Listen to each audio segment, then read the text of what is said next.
Welcome back to the Nullified Take channel here on YouTube, where both Kahuna and I have got the TNT takes for you on Survivor 44. Yes, we've had episode 7. We've had a guest on the channel today, and we're recording this on the very same day over here in the evening. So it's been a Survivor heavy day for me, and we're going to be going into power rankings. But Kahuna, I'm really excited. Do you know why I'm excited about this power rankings? Why is that? Because we got 1 out of 1 right when it came to predicting who's on the edge. You know, I know a lot of people, a lot of sadness online about Matt going home in the way that he went home. So maybe let's have a quick chat about Matt. Dear, young, in love Matt that had googly eyes for only one person out there. You know, he does end up falling on his sword. He maybe went out differently to how we predicted. I mean, who could have seen this twist coming? Survivor doing Survivor things again. Just twist after twist after twist. I like how, like, we've talked about it before, but like they're like, no, we're gonna keep the exact same challenges, exact same puzzles, exact same everything. We'll just change twists. That's all we need to do. Like, we don't have to worry about that stuff. We'll just do this stuff. And they threw some out there today, man. There was like twistception. It was like twist on top of twist on top of twist. What do we have? Like, I think it was 4 or something. I lose count. I talked to Gabler about it when he was on the podcast with me earlier today, and we said that, you know, when we're throwing twists in there and we're doing these things, it's getting to the point now where you physically need, as a casual viewer, to get a notepad out and you need to start writing down who's called what type of twists happen, because it's just not as easy to follow anymore, I feel like, for the casual viewer. I mean, we, the super fans, the people who dissect and are crazy enough to try and analyze and predict what's going to happen each season, we're finding it hard to follow. And somehow Jeff is just loving all of this, craziness that he's bringing into the game, which to me is just a little bit too full on. I hear all the noise out there on Twitter and on Reddit. I didn't really read a lot of that before I spoke to Gabler, so I didn't realize how low some people online were on the episode. And obviously there was this big love for Matt because of the Matt and Franny relationship. And Matt just got his vote back, Kahuna, in this episode. He only just started playing Survivor, because prior to this he wasn't really in the game. And sadly, we predicted it right. He goes out here. Big rookie mistake by him, Kahuna, leaving his bag at camp. But who would have known he wasn't able to go back and go fetch his shot in the dark and his fake idol? Producers 1-1 on that one. They're like, nah, you never know what's going to happen. And Matt really just continuing the not as bad as like a Simon in a Survivor Australia, but he did have that. He's lucky he had the relationship that really buoyed his character, because for the longest time, and I think it's almost endearing. It's unlike Simon, where it felt like it was just funny that he kept missing all the time. With Matt, he's so likable, and the fact that he got 2 tribal councils with no vote, and then like he just kept getting. And he said it in all his preseason stuff that, I'm probably the Eric Reichenbach and have the goofy edit of the season, and he kind of did. But he kind of won the big prize with Franny, even though he doesn't get $1 million. He's got $1 million in his heart, I'm sure. Just before we get into the power rankings here, I saw a bit of commenting online with people getting tired of the sob stories. They're like, what's going on? Like, every time there's these sob stories. Now, Survivor's been doing this for a long time, and it's not the first reality TV show to bring in the backstories and the sob stories and things like that. But I think what made people maybe a little bit tired of it was the fact that we've almost gotten every single Matt episode. Like, sometimes he would get 5 or 6 on average confessionals. One of those confessionals was about his broken heart, about where he came from, trying to find himself. Did Survivor maybe oversell that a little bit too much for us? Like, should they maybe just show us once or twice the whole season? Because it felt like with him especially, they wanted to really get us to feel sad for him leaving. But I'll be honest, I'm not a Matty hater. I think Matty is cool. I think he'd be interesting on another season. But the Matt and Franny relationship towards the end, I was like, I'm kind of over it. Like, I wasn't overly sad to see him go either. When he started talking into the papaya, I was like, that's it for me. I'm out on this guy. Oh, poor Matt. Like, I thought he was really sweet and endearing, but and I was entertained from that perspective. It wasn't like hitting my like Survivor bone, like, you know what I mean? It wasn't like, oh, this is like great Survivor television. It was just a really sweet thing between 2 people, which was interesting and fun to watch. It was entertaining, but it's not Survivor. Like when No. we've had these discussions before about the dating reality scene and how that's Mm, not what we're into. We're into competition reality, mm. and it just pushed in a little bit the romance side, and it was kind of fun at that thing. But you're right, if it went for too much longer and focused on it too much more, I probably would have been out as well. But for now, I love Matt and Franny. I'm happy Mm. for them. Like it was fun to watch on TV, especially when you consider like some of the other stuff going on the show. Maybe they could have shown us more interesting things as far as strategy goes and all that, but they chose to show us the relationship for a long time and a lot of it. And it was nice and sweet while we had it. But I'm with you. I'm okay with it being done as well. Yeah. Well, last thing before we move on from Manny and start ranking the players in our power rankings, uh, Gabler kind of pointed it out. He definitely had instincts for the game. He sniffed out the fact that he probably had a fake idol, and he's Mm. now tipped off a lot of people on the island that Danny most likely has the actual idol. And he's obviously got that spot on. So, because of that, when we talk about Danny, that may affect his chances in the game moving forward because he now has a target on his back. And I just wanted to give him some props as well for being able to sniff that out because a lesser player may have not been able to put two and two together. Now, how the Would ranking is, yeah, you go ahead. Would you say Matt was twist screwed? Yes. But Yeah. I will, and I think that's why a lot of people are angry at what happened because if Matt ended up on the other tribe or if Franny was in the losing tribe, like it could even have been Franny. She could have been the collateral damage that they take out because they don't want Soka's numbers and especially an alliance as strong as their alliance to still remain in the game. The only thing I will say to that is I have seen, like I know people don't like the fact that half of the tribe didn't get to vote. I actually kind of like the fact that if you've got safety in this spot because so many people were safe, you don't get a vote. I actually quite like that, where only the So, people that are in danger get the vote. But I also wanted to say Matt's screw will be getting screwed here. It's not that different compared to like almost a tribe swap, to be honest. yeah. It's just we're just seeing it later on in the game. Yeah. Well, the fact that you said there was the winning tribe and the losing tribe, I think is one of the things that stood out for me in this episode is that we still haven't actually merged. Yeah, it Like it's doesn't feel like it. well, it's two separate tribes for the challenge and kept as separate tribes for tribal council. And I don't know why Survivor goes, we like the small tribe thing. We don't want anyone to be able to make any moves. We want it predictable as hell, and we want 5 or 6 people maximum to ever play a part in this. So just I don't know why they've got them there. You get all these opportunities for different scenarios to play out, different ways to think, but it came down to 5 people, which was just the most predictable possible scenario between Jam and Matt, and Matt got twist screwed.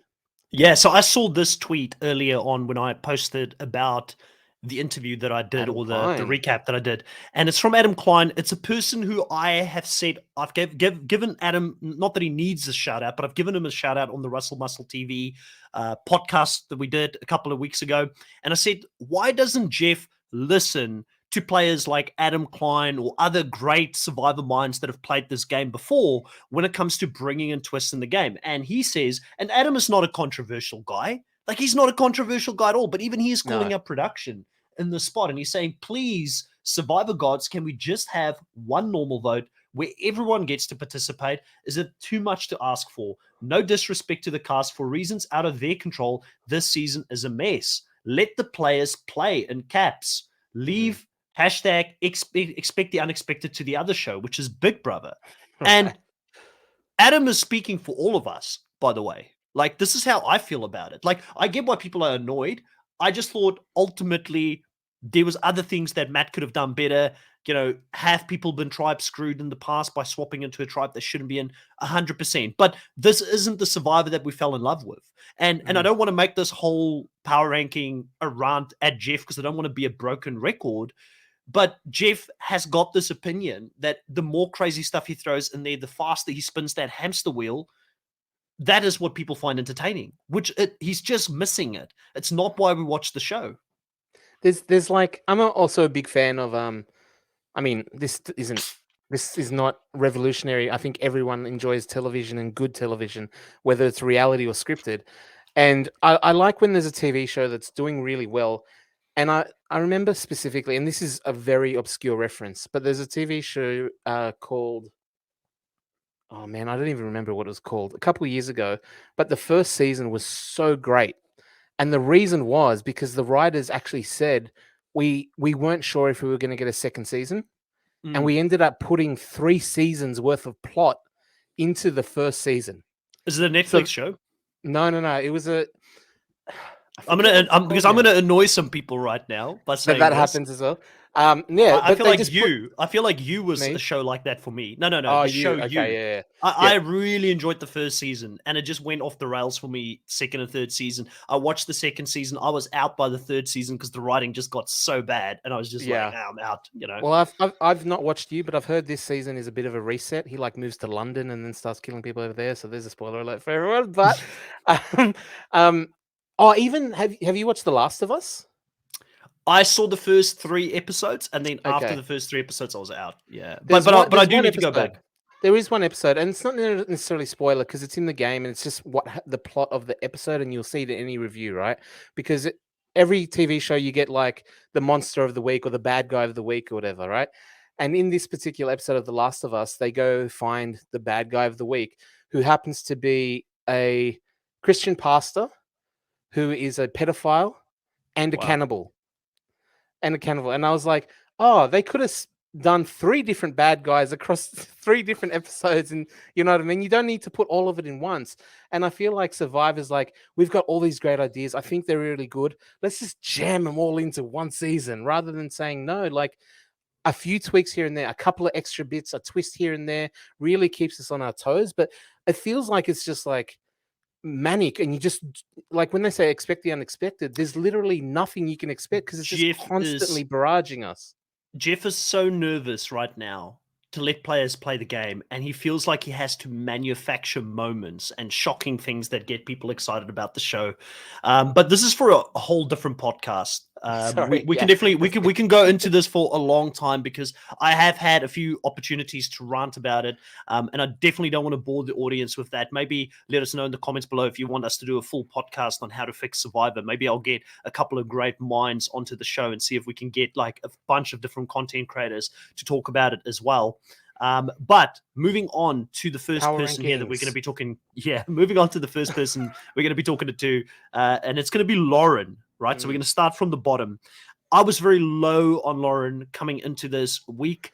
I felt like she could easily be chopped off because she is so close to Brandon, and just knowing that she's got that extra vote, which by the way she did not use in this episode. She was targeted by Heidi in this episode. So I feel like there could be a rivalry between the two of them, which could still leave her in danger at this point in the game. And I'm not overly convinced that she's got longevity in the game. The one thing I do like, though, is that she has spoken to Yam Yam in this episode, and Yam Yam and her seem to have formed some sort of a connection. She's now saved Yam Yam in this spot. Carolyn and Carson knows that Heidi wanted to go against them, so maybe there are some numbers that are going to form around Lauren. So maybe we can start looking at moving her away from the edge. I could be open to moving her towards the bottom of Spice Shack because it looks like there's some runway for her. The only fear that I have is that she still has that extra advantage that everybody knows about.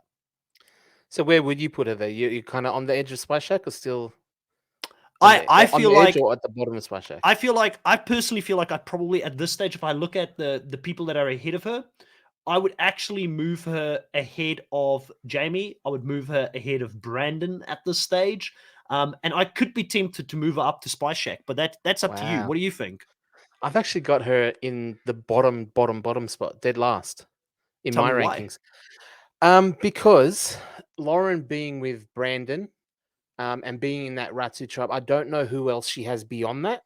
So she is in that bottom group for me, but because of the advantage, and she's already been targeted a couple times. And when you say she got that talk with Jam Jam, that was good. But for me, I put that as a plus on Jam Jam's side, the way he approached her, rather than her, initiating or doing anything. So we still haven't seen too much from her. And she's a target because of that extra vote. So you honestly believe Jam Jam was drawing dead here? He was drawing blanks. He needed people to help him in this spot. You don't believe that this is enough from Jam Jam to say, I've had 0 people this whole game outside of Carson and Carolyn who don't openly want to admit Carson doesn't at least want to openly admit he's got Jam Jam's back. Mhm. I've now got someone who has shown me that they have my back and they will vote with me. You think that he won't value that enough to want to drag her along next episode? I don't think it's going to be his choice. When you say drag her along, I think Jam Jam being in the position that he's been in is going to be happy to not be in that position if that's the case, and will go along with what other people say at the moment. And I Mm. think she's not going to be in that equation. Like I So, don't so think. let me keep selling this to you because we're talking Mm, numbers here at this point. You've had an upset Carolyn who told Heidi not to go against Yam Yam. Heidi has openly targeted Yam Yam in any case and pissed off Carolyn in the process. There was a close up on Carolyn's face. You've got Carson, who's got a bond with Ratu because he's been on the Ratu tribe, right? And you've got Carolyn. So you don't think Carson and Carolyn in that spot were sort of outvoted by Danny and Heidi and I guess Franny, which was the Soka group. I feel like the Soka group's on the outs more so than the Ratu group at this point. I don't think there's no what's the incentive for Carson to go over to Soka? He's got no allegiances to them.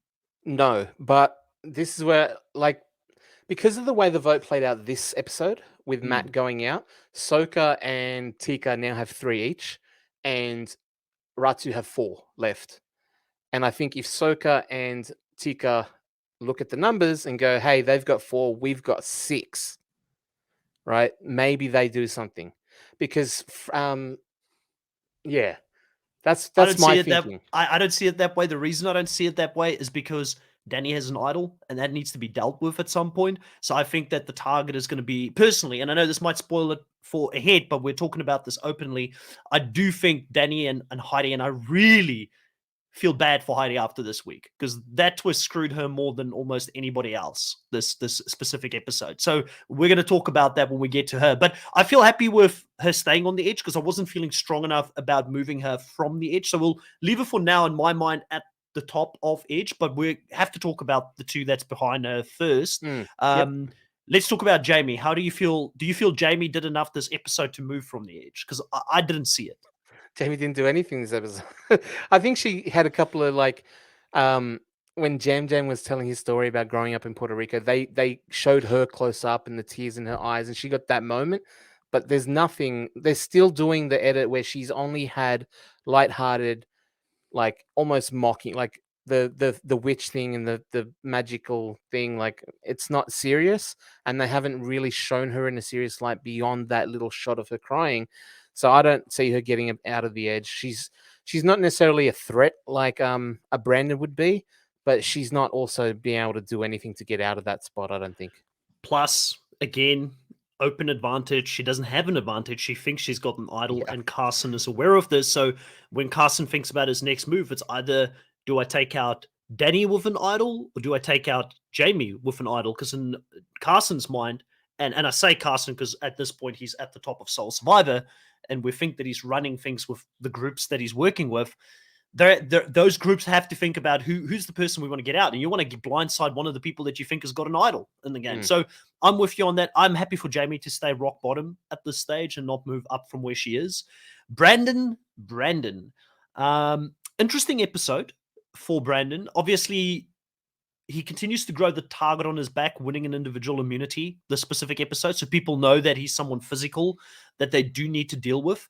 He does look like a loyal guy that you can work with, though. There is that bit of friction between Kane and Brandon, and that sometimes comes more from Brandon towards Kane, where Kane is probably aware that there's not much he can do to make that up to Brandon. So at some point, those two are going to go head to head. And Carson looks like he's close with Brandon as well, based on last week's scene. We didn't see them interact this week, but I don't know if I saw enough from Brandon to feel comfortable about moving him out of the edge. Like, he didn't do anything for me this week to elevate his position, except shows that he can win individual immunities. But I don't think that's enough. Yeah, and I agree with you. I didn't think we saw too much from him beyond the physical challenge, which puts a bigger target on his back.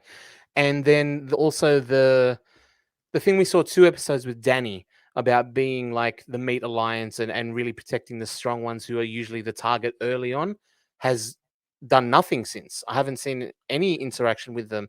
So Yeah, I don't know. Like and I feel like that's even more at risk now that Brandon, like everybody else, has found out Danny's got an idol, Mm. And I don't think Danny told Brandon because he told all of us that he wasn't going to tell anyone about that. So that makes Danny look not trustworthy. And again, this is a manufactured twist that has created this drama and has blown up Danny's game. But Jake, my co-host for the normal recaps, actually brought up a good point, and he said that shows that there were different ways to deal with that fake idol. And obviously, Matthew, who went to go hide it somewhere in the jungle, probably that was the better thing instead of putting it back in the cage because it was too easy for them to compare notes when they got together. So there's a way Danny could have played for it. It's just we've never seen this twist play out on on the island. So who knows if you're out there, you're getting this twist for the very first time. It's easy to think from the comfort of our own home we would make the right decision. But coming back to Brandon and Danny, I don't fully trust that there's enough trust between the two of them at this stage. I haven't seen them looking to work together at this stage. So yeah, happy with that. So I'm happy with the Also, three at the bottom there for now. yeah, me too. And also, Brandon, I think if it was me, he's probably pissed off the producers as well by spoiling the fake idol to Matt. I Yeah. know they would have been like just salivating at the thought of Matt playing that fake idol. And if he still had the impression that it was a genuine one, maybe he didn't leave his bag.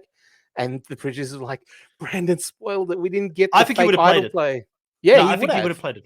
He would have So played it. yeah. He would have played it regardless. Oh, That's right, why he right. was so. That's why he was so annoyed that he left his bag at camp Mm. because he. I mean, you got to play it, even if you think it's a fake idol. What if it Yeah, isn't? there's Like no you got to choice. you got to Yeah, go for broke. absolutely. There's no shame. Like it used to be funny when someone created an idol that looked like Josh's idol and they played it. That used to Yeah, be funny because like, how can they think that that beads from Tree Mail is an actual idol? Now there's no shame in it because it's got the note, it's got a replica of other idols that are in the game. It looks real. I yeah. mean, I would He have been found he disappointed at. found it in the tree trunk. Like, yeah, like Yeah, we got a way absolutely. better moment from it. The better Yeah, moment was the fact that he left his bag at camp and did the JT. We didn't take the idol to tribal council almost. yep, yeah, yeah, yeah. It's not as bad as JT, but still, that was probably the better moment. The fact that he didn't take his bag with him, which now is going to create more drama for people in the future. I mentioned that on the earlier recaps. Like, you got to have to look at people now and say, oh, that person's bringing their bag to immunity, so maybe there's something in that bag. In that bag. Yeah, great point. Great point. All right, I want to move on. So let's get into Franny. Franny was at the bottom of Spy Shack. We had her on the edge at one point before we kind of made that last minute swap with her. Franny for me is one of the bigger winners, which kind of sounds weird for me this week with losing Matt. Because yes, she lost her shield. Yes, she possibly didn't make a great decision and not throwing the immunity challenge because she was already immune and she could have saved Matt in that spot, which a lot of people like. I mean, if we look at that gameplay wise, I know Gabler said today that she's a champion. He respects that. The better gameplay move, the better champion move is to say, listen, even though I'm capable, I am willing to throw it to keep an ally in the game. I think she should have thrown it personally, but I'm not Yeah. going to mark her down on that because I think without Matt in the game, which was so clearly a number two to her 2IC in the game, she's now open for business. So I do think Yep. she's got options in the game, and I do think that she's got a great strategic brain. So I feel like she may move her way towards the middle or top of Spy Shack at this stage. Yeah, after this episode, I actually had her at the top of Spy Shack. So I Right. have moved her up within the same tier at least. And for like you said, I think not having Matt there, although is a loyal ally that will absolutely do anything for you, that's really hard to kind of discount. But now she isn't seen as the couple or the relationship that we have to break up, and she can actually play a little bit. I also really like the fact that I don't know if how it came across, if maybe she was just that desperate or whatever, but the fact that Heidi chose to go with her plan over Danny, who had been traditionally her closest ally, says a lot about the relationship that Franny can have with people and how she gets people on her side.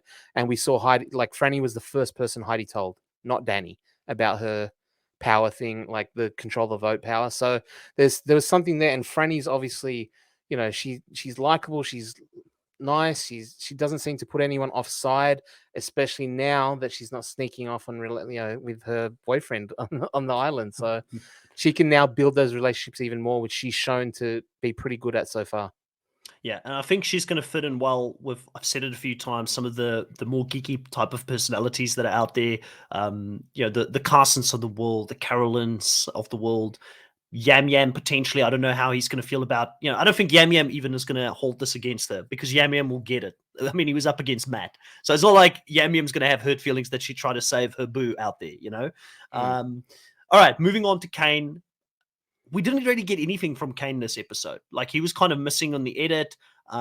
Based on that alone, I'm actually happy with him remaining at the bottom of Spy Shack. I don't have much to add about his game really for this week. That's actually where I had him exactly as well. Because yeah, I didn't see much from him, but he's not at the bottom with the others for me simply because there is that geek thing going on with Carson, and that could potentially be a path, but Mm. it's not a strong, clear one. So he's at the bottom of Spy Shack for me. Yep. No, I think we're in agreement there. So Yam Yam, one of the people that continue to be the main storyline, and I don't know who I spoke to. I think it might have been Mucky earlier today or someone that I spoke to off air. And we said Yam Yam is an interesting one because there's such a big story around him. And I don't know where to place him because I see little bits of his game going out there, having a conversation with Lauren to try and save himself, throw some information out there that Danny is coming for her. Really good gameplay. So clearly he's got some gamemanship in the game. Mm. The problem that I have for Yam Yam is I still don't see the path right now, Kahuna, because he's continuing to be thrown out as an option. And as long as Yam Yam is an option and he continues to get votes, you've got to feel like he's at risk of going home. So I can't see him being above Spy Shack and I can't see him being too high. I do think one thing I will say at this point, and in my personal opinion, he's definitely above Heidi. We'll talk about her next. But I kind of feel comfortable with him being just below Franny at this point in Spy Shack. This is one of the ones we disagree on. After last week, I was happy to keep him in Spy Shack, but this week I put him back up to top tier for me to Soul Survivor tier. All right. What is he doing that is giving you that impression that he's playing a winning game right now? Maybe I'm just one of those, people that are influenced by the edit and what you see and stuff, and they're just showing him in such a good light. He comes back from tribal council after being on the chopping block and narrowly avoiding, and he's just funny and charming and charismatic, and that's what you should do when you come back from a tribal council where you're on the outs.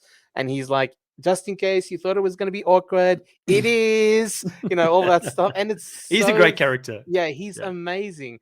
And then he tried to call the tribe Jam Jam. For someone who's on the outs, who literally just nearly got voted out, and say, call the tribe my name, is so genius. And then he actually did get the tribe to call Vava, which was his. And I actually heard that he had, in preseason interviews, he called that he wanted to name the tribe when it came to merge. And he actually had Vava planned from the get-go. That's why he knew it was Fijian for 4. So the fact that he did all that and they're showing it, I thought was great. And then, as I said, I like that he was the one that approached Lauren, called out Danny, like putting Danny's name out there, like making Lauren doubt Danny, making Lauren doubt Matt. And then when he even went to Matt and said, hey, we should vote for that. Like he's just putting everything off him.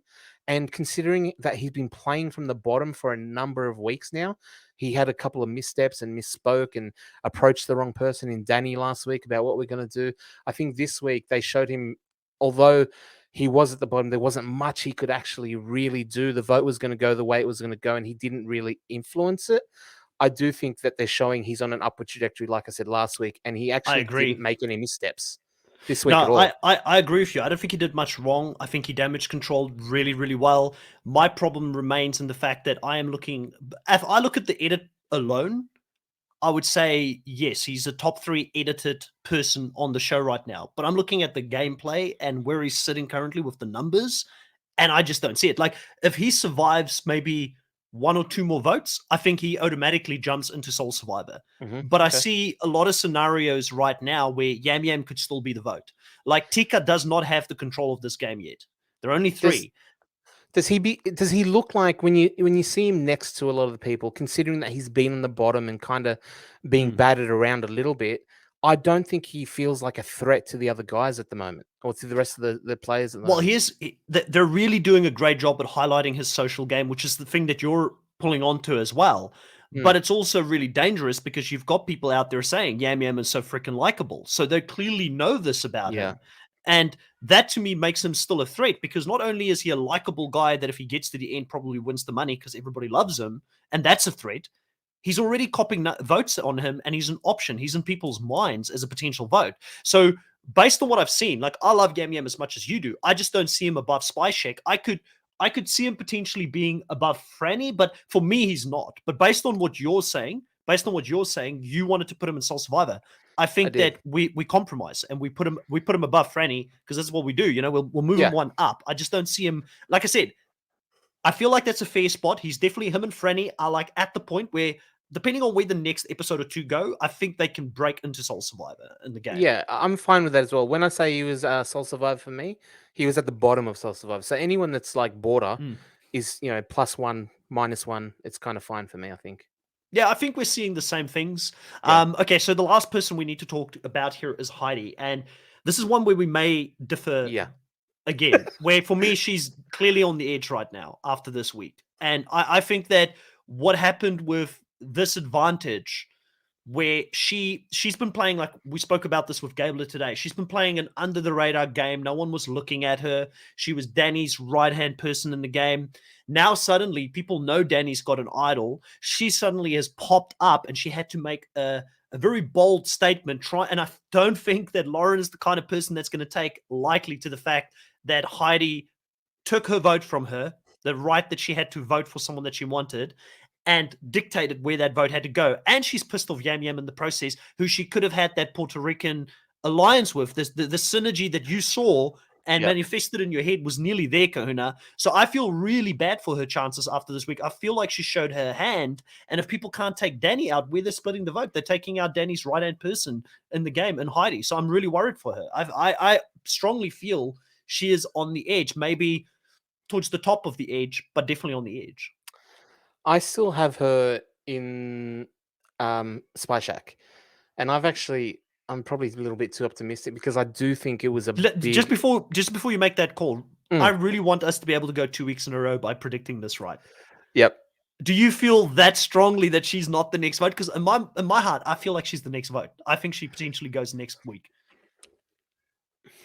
Soka's still got a lot of numbers there. They need to take out more of that Soka numbers. I see Ratu, honestly. Lauren, I don't know why you and I are looking at this so differently. What is bonding Carson and Carolyn to Soka right now? Who in Soka is bringing Carson and Carolyn over? Franny.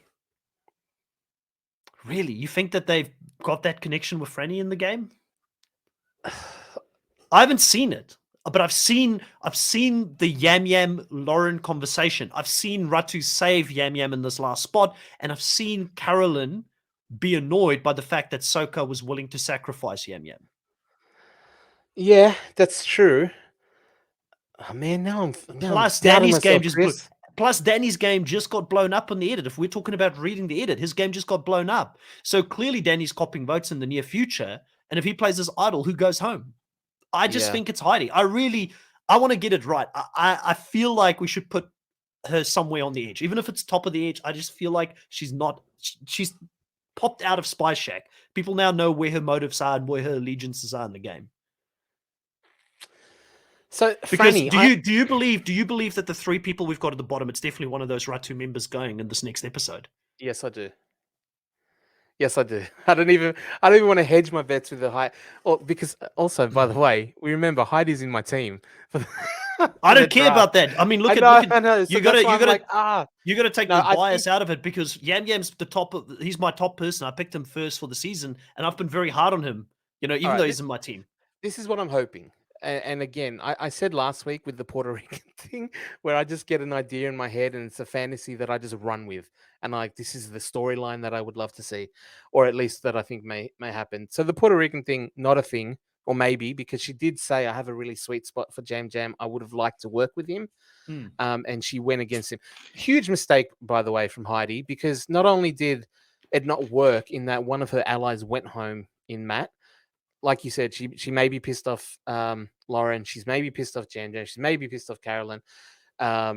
She didn't even wipe out the second vote from Lauren. Didn't even Like the advantage is still there. Could have taken out Lauren this episode, removed those 2 votes, kept Jam Jam and Matt, like she said, and then it's a very different scenario. So it wasn't good. But what sat with me was that she seemed to, they showed her taking this incredibly seriously. Um, she looked at all the angles. She tried to really kind of do the right thing. And I think she actually went against her instincts in voting for, like, getting rid of Matt in order to, uh, getting rid of, yeah, Matt. Saving Matt was against her instincts, and she did it for Franny. And the fact, Exactly. yeah, Yeah, and Franny's not going to get that blowback, but it's going to go somewhere but because I people think understand Franny's motivations. I think that she's showing that she's close with Franny. She went to her first. She did what Franny wanted against what Danny wanted. They were the absolute, opposite. He wanted Lauren out.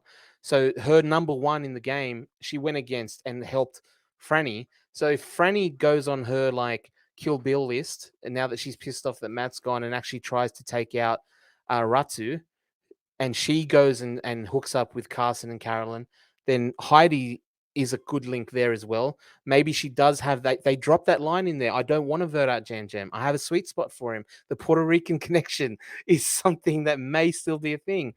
Maybe she does. Like I see. I genuinely think that. And in the next week, on next week's episode, we saw Danny, and this might be the opposite thing that they do where they show something that means they're probably not going to work or they're going to get voted out. But we saw Danny going to Franny. We need to get rid of some of these Ratu. And I think the way they're going to be able to do that is keeping Soka strong and using Tika in order to start getting the numbers from Ratu off. Yeah, I mean, listen, it's very hypothetical. The problem that we have is that we see the game differently at the moment. I think that Tika definitely at this point, they're three of them, so they're very close to evening out the numbers. You look at Ratu at this point, that on paper it looks like there's four of them, but we know Kane's not really in with the other three. We know Kane is actually Tika strong.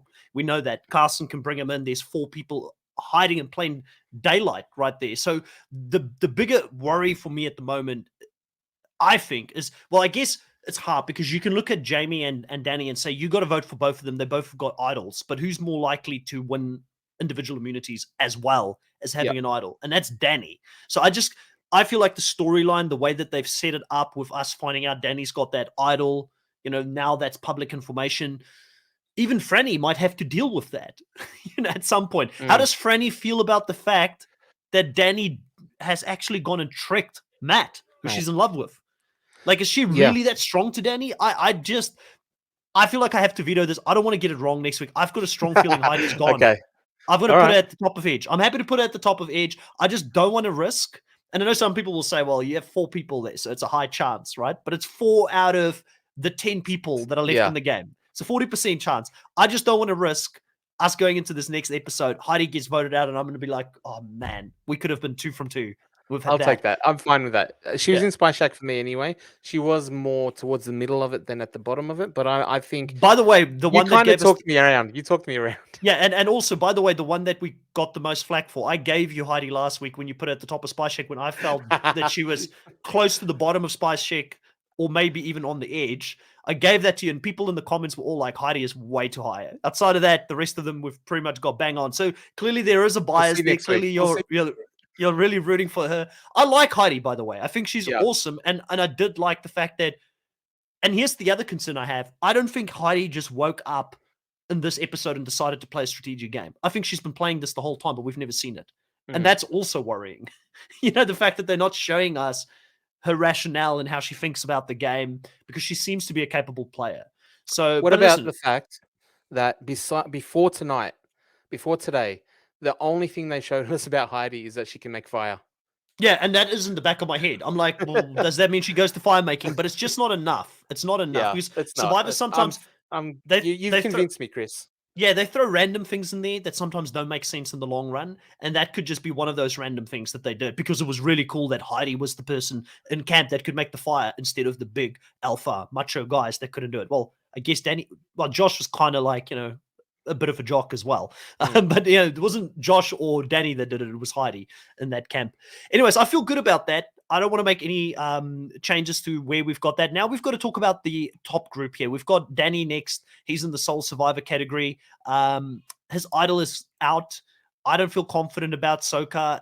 Danny's definitely dropping down from Soul Survivor. He's definitely somewhere in Spy Shack. I don't think he's winning at this stage. Yeah, absolutely. I concur with that.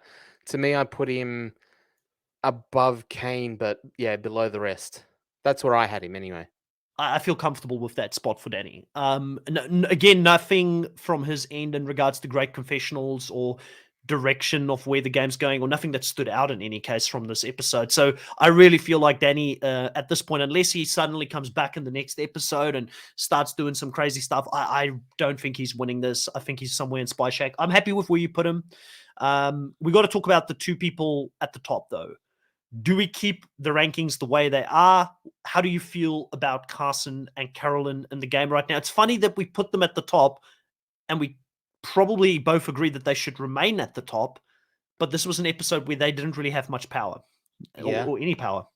And not much of an edit either for Carson anyway. He was, he still hasn't put a foot wrong. Like they're not showing anything going incorrectly or anything like that.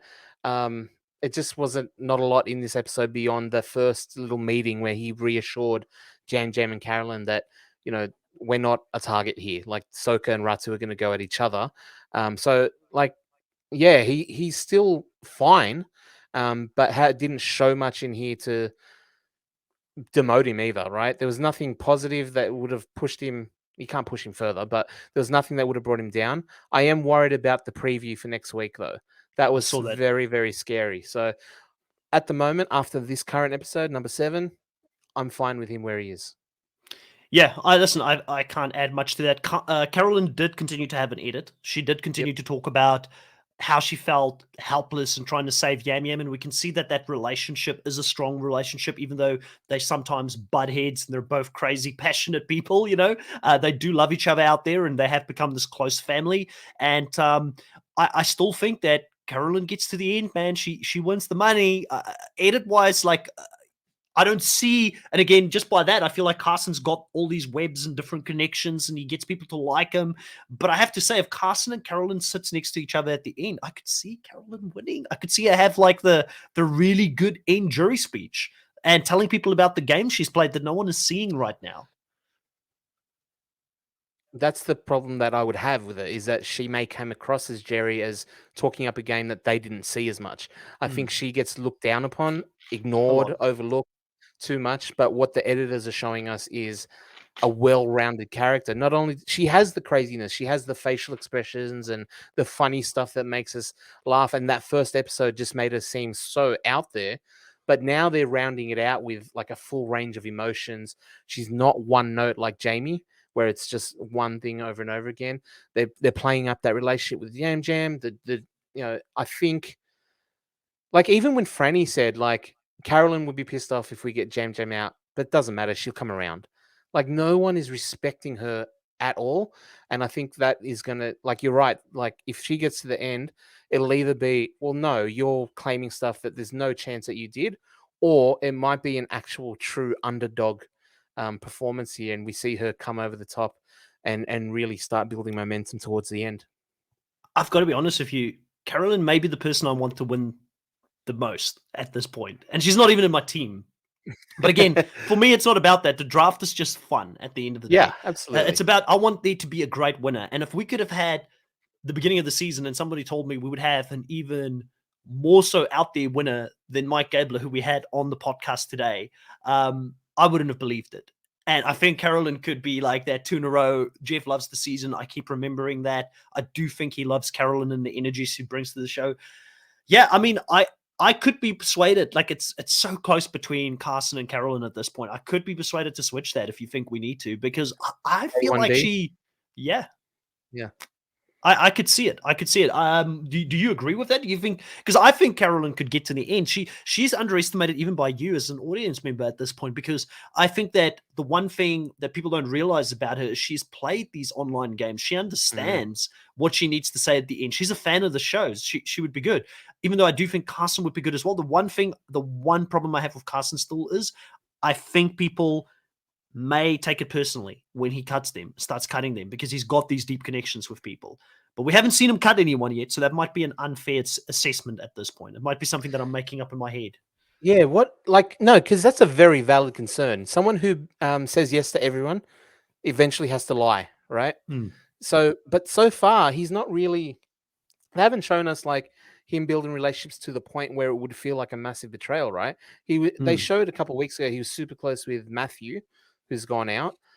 He's obviously very close with Kane, and I'm wondering if like when these cuts do have to happen, he may be able to keep his hands clean a little and let the Hmm. other people do the dirty work or at least cop the blame for it as well. So I'm Yeah. not sure. So Yeah. so I think we leave it. I think we leave it for now. But I'm pretty happy with that ranking. It's interesting looking at it right now. We've got the Tika 3 right at the top.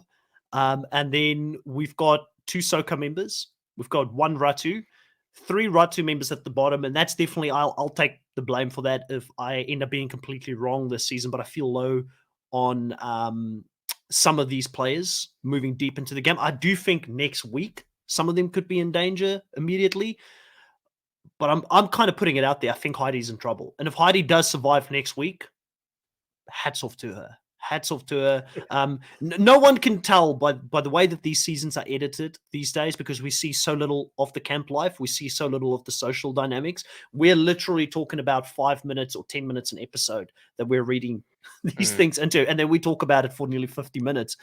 So it's very, very difficult to predict where it's going to go. What do you think about, as we sort of finish it off here, what do you think about the 90-minute episodes for Survivor US? I know we spoke about Great. it on the breaking news podcast we did, but for those that didn't watch it, what do you think about it? Yeah, great. Absolutely. Like more Survivor because they're throwing so much into the show that we don't, like you just said, we don't get much of the camp life. We don't get those little discussions and the strategy and stuff. We just get um show like producer. Everything is driven by production with the twist, with the challenge. Because of the 26 days, they're doing something every single day now. It's not like every second day, so there's none of that downtime in between. They're constantly filming challenges. And I know you said to Gabler said today, like just walking down the beach, they have to do it 3 or 4 times so they can get the drone shot, they can do all Yeah. the thing. So imagine one of those endurance challenges like the one we saw today. I don't think that one was particularly long, but we've seen like some of the ones in Australia and that they go for hours.